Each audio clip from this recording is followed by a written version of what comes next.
தேவனுக்கே மகிமை உண்டாவதாக. பிரேயர் வாய்ஸ் சாட் குழுமத்தில் இருக்கிற அனைவரையும் கர்த்தரின் நாமத்தில் இந்த காலை வேளையில் வாழ்த்துகிறேன். பிரேயர் வாய்ஸ் சாட் மூலியமாக இன்றைக்கு சங்கீதம் 130 1 முதல் 8 வரை வாசித்து நாம் ஜெபித்து தியானித்தோம். கர்த்தாவை ஆழங்களிலிருந்து உம்மை நோக்கி கூப்பிடுகிறேன். ஆண்டவரே, என் சத்தத்தை கேளும், என் விண்ணப்பங்களின் சத்தத்திற்கு உமது செவிகள் கவனித்திருப்பதாக.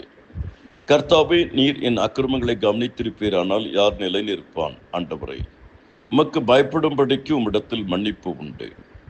கர்த்தருக்கு காத்திருக்கிறேன், என் ஆத்துமா காத்திருக்கிறது, அவருடைய வார்த்தையை நம்பியிருக்கிறேன்.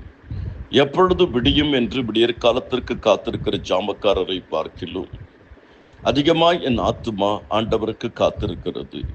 இஸ்ரவேல் கர்த்தரை நம்பியிருப்பதாக. கர்த்தரிடத்தில் கிருபையும் அவரிடத்தில் திரளான மீட்பும் உண்டு. அவர் இஸ்ரவேலில் சகல அக்கிரமங்களிலிருந்தும் மீட்டுக் கொள்வார். ஜெபிப்போம். பரலோக பிதாவே, சர்வ வல்லமையுள்ள எங்கள் மகா பெரிய தேவனே, பிரேயர் வாய்ஸ் சாட் குழுமத்தின் மூலியமாக ஆண்டவரே, உம்முடைய ஜனங்களை சந்திப்பதில் மிக்க மகிழ்ச்சி அடைகிறேன்.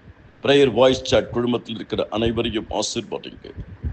சங்கீதம் 130 வாசித்தோம் அப்பா. இந்த தியான பகுதியை ஆசீர்வதித்து கொடுங்க ஆண்டவரே. இந்த குழுமத்தில் இருக்கிற அனைவரையும் ஆசீர்வதிங்க.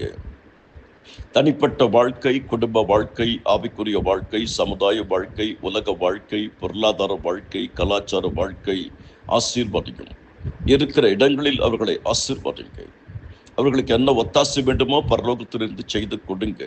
நிச்சயமாக நான் என் நாமத்தை பிரஸ்தாபப்படுத்தும் எந்த ஸ்தானத்திலும் முன்னிடத்தில் வந்து உன்னை ஆசீர்வதிப்பேன்.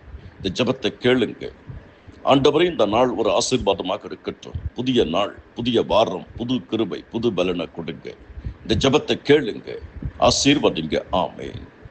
கர்த்தருக்குள் அருமையானவர்களே, நாம் தொடர்ந்து ஆரோகண சங்கீதத்தை காலை தியானத்திலே தியானித்து வருகிறோம்.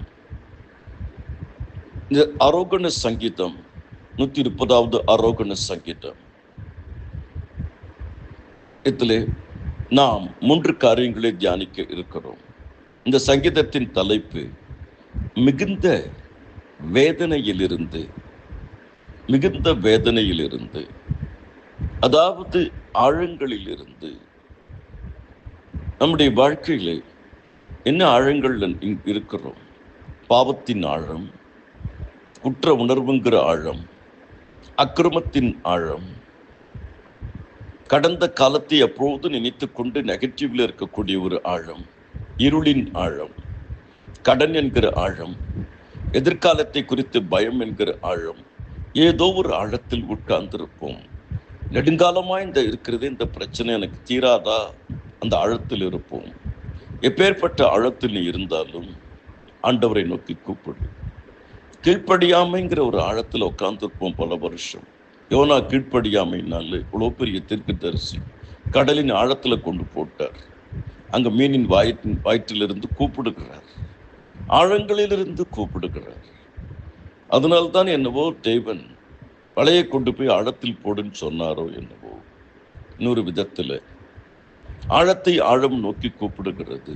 38 வருஷமா வியாதி, 38 வருஷமா அந்த வியாதிங்கிற ஆழம். 12 வருஷம் உள்ள பெரும்பாடுள்ள ஸ்திரீ, 12 வருஷமா அந்த பெரும்பாடுங்கிற ஒரு ஆழம்.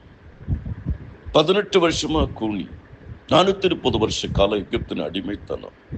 ஒரு ஆழம், ஏதோ ஒரு ஆழம், வேதனை, மிகுந்த வேதனை, சொல்லன்னா துயரங்கள். உம்மை நோக்கி கூப்பிடுகிறேன். கூப்பிடும்போது கர்த்தர் பதில் கொடுப்பார். ஆண்டவரே, என் சத்தத்தை கேளும், என் விண்ணப்பங்களின் சத்தத்திற்கும் செவிகள் கவனித்திருப்பதாக. யாரெல்லாம் ஆழங்களிலிருந்து கூப்பிட்டார்களோ அத்தனை பேருக்கு விடுதலை கொடுத்திருக்கிறார். இரண்டாவது, நான் காத்திருக்கிறேன். முதல்ல ஜெபி, நான் ஜெபிக்கிறேன். கூப்பிடுகிறேன் என்றால் ஜெபிக்கிறேன். இரண்டாவது, ஜெபிச்சிட்டு காத்திரு. நீங்கள் அமர்ந்திருந்து நானே தேவன் என்று அறிந்து கொள்ளுங்கள், ஜாதிகளுக்குள்ள உயர்ந்திருப்பேன், பூமியில உயர்ந்திருப்பேன். மூன்றாவது, நம்பி இருக்கிறேன். கர்த்தாவே, நான் உம்மை நம்பி இருக்கிறேன். சங்கீதம் 130:5.